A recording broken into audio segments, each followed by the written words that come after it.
नमस्कार दोस्तों, आज की इस वीडियो में हम बात करेंगे आसन, थर्ड लिम्ब ऑफ अष्टांग योग डिस्क्राइब्ड बाय पतंजलि।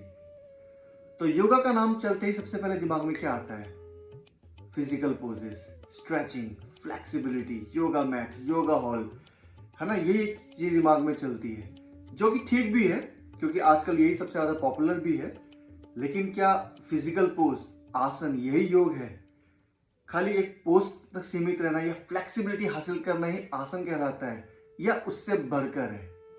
आज की इस वीडियो में जानेंगे आसन का सही तात्पर्य क्या है और आसन करने से, फिजिकल पोजेस करने से हमको क्या हासिल करना है।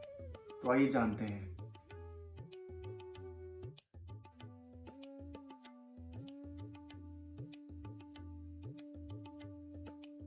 तो आसनों को हम 3 सूत्रों के माध्यम से समझ सकते हैं जो महर्षि पतंजलि ने बताए हैं। पहला है स्थिर सुखम आसनम, स्थिरता, सुख की अनुभूति आसन। तो जब भी आप कोई भी फिजिकल आसन करें, फिजिकल पोज करें, योग आसन करें, आपको यह समझना बहुत जरूरी है कि उसमें स्थिरता लाना बहुत जरूरी है। शरीर में स्थिरता आए, आपकी श्वासों में कंट्रोल बने और आप किसी एक पॉइंट पे फोकस कर पाए। जब आपका शरीर, आपकी श्वास और आपका मेंटल स्टेट एक पॉइंट पे फोकस करेगी, तभी आप सुख की अनुभूति कर पाएंगे। बाकी जो फ्लेक्सिबिलिटी लाना, स्ट्रेंथ लाना और जो आज की डेट में yoga is become very much popular कि लोग इसको एक वर्कआउट के रूप में ले रहे हैं, वो एक बाय प्रोडक्ट है। फाइन है, सही है। लेकिन अगर आप एज अ योगी इसको फॉलो करना चाहते हैं तो सुख की अनुभूति आसन में लाना बहुत जरूरी है। अल्टीमेट गोल तो मेडिटेशन है ना, ध्यान है। तो ध्यान की जो प्रैक्टिस है वो यहीं से शुरू है। तो आसनों में स्थिरता, कोई भी आप आसन करें उसको एक समय दें, उसको एक टाइम दें, उसमें शरीर को पूरा कंफर्टेबल फील कराएं। एफर्टलेस पोज, तो आप जब कोई पोज करें तो आपको ऐसा ना लगे कि मैं बहुत ज़्यादा एफर्ट डाल रहा हूँ या उसको करने में एफर्ट डाल रहा हूँ, या जब मैं उस पोजीशन में, फाइनल पोजीशन में हूँ तो अपने आप को बहुत ज़्यादा स्ट्रगल महसूस कर रहा हूँ या बहुत ज़्यादा स्ट्रेंथ लगानी पड़ रही है। जब तक आसन आपका एफर्टलेस नहीं बनेगा तब तक सुख की अनुभूति नहीं होगी। तो वो लाना बहुत जरूरी है। वो कैसे आएगा? आप धीरे धीरे आसन को करें without pushing your body too much. ठीक है, हर एक आसन में स्थिरता लाएं, समय दें। उस स्थिरता के साथ अपनी श्वासों को सामान्य रखने की कोशिश करें, तो शरीर में स्थिरता आई, आपकी श्वासों में एक नॉर्मल एक समानता आई, और उसके बाद आप किसी एक पॉइंट पे आप फोकस करें।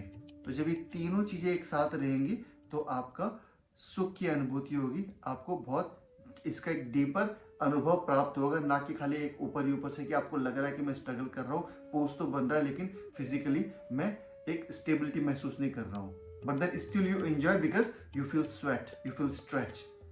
तो वहां तक तो सही है, पर सुख की अनुभूति तभी आएगी जब स्थिरता आएगी और श्वासों में कंट्रोल बनेगा, और उसके बाद आपका किसी एक पॉइंट पे फोकस बनेगा। And all 3 things happen effortless without doing any effort. ठीक है, तो पहला सूत्र स्थिर सुखम आसनम। इसी सूत्र को आगे बढ़ाते हुए जो दूसरा सूत्र बताया गया है वह है प्रयत्न शैथिल्यम अनंत समाप्तिभ्याम। मतलब कि आसन करते समय शरीर एक अवस्था में बने रहे, शरीर में किसी भी तरह का खिंचाव, किसी भी तरह का तनाव, कोई भी अलग तरह की शारीरिक क्रियाकलाप या गतिविधियां ना हो, ताकि आपका शरीर एकदम स्थिर रहे।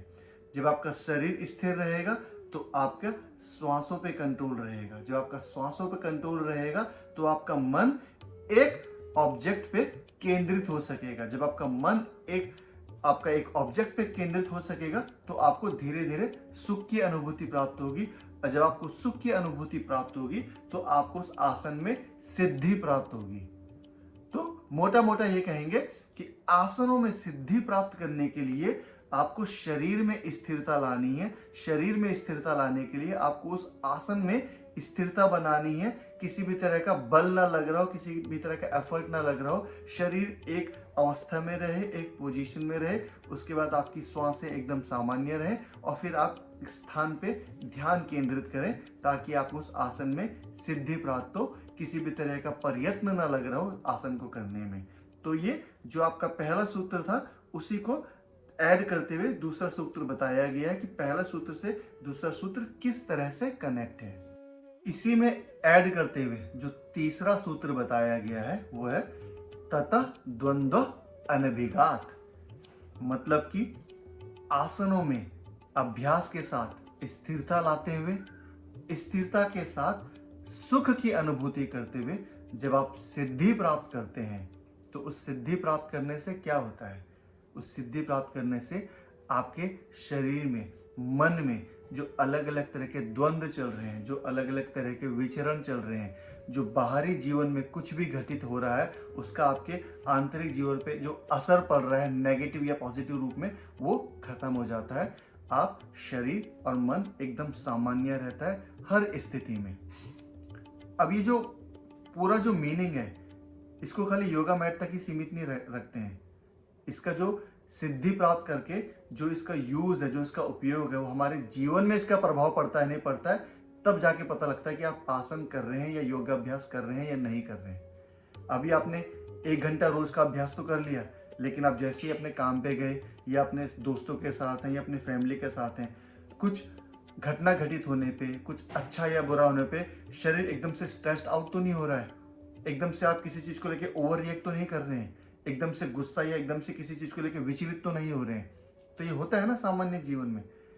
पर आसनों के अभ्यास से जो इसका जो हमें आसनों से क्या सीखना है कि जो इसको हम प्रैक्टिस कर रहे हैं, जो हम सुख की अनुभूति कर रहे हैं, सुख की अनुभूति से जो तीसरा जो हमारा सूत्र है तत् द्वंद्व अनभिघात, मतलब कि जो सारे शरीर में चलने वाले द्वंद्व हैं वो सब खत्म हो जाते हैं। जो बाहरी जीवन में कुछ भी घटित हो रहा है आप उस पर एकदम से रिएक्ट नहीं करते हैं।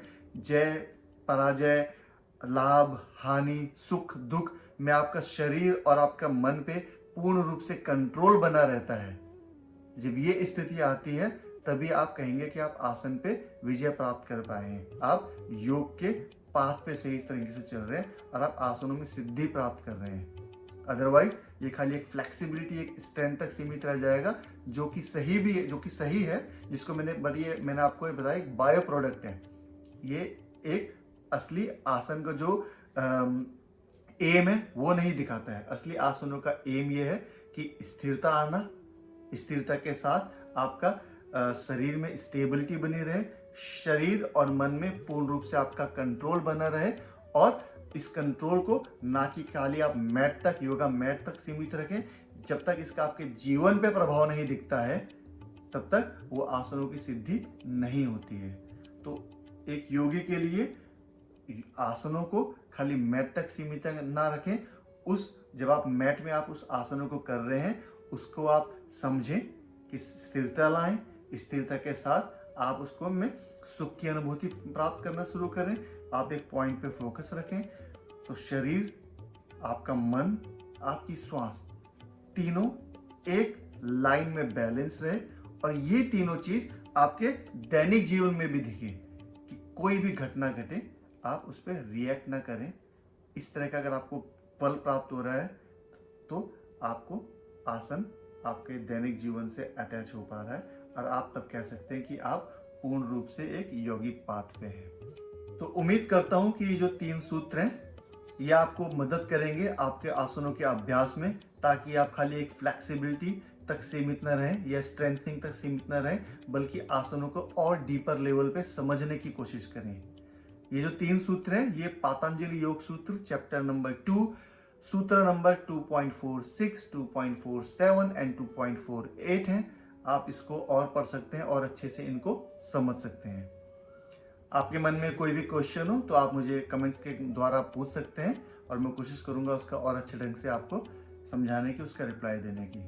मिलते हैं अगली वीडियो में, तब तक के लिए हरिओम तत्सत, नमस्ते।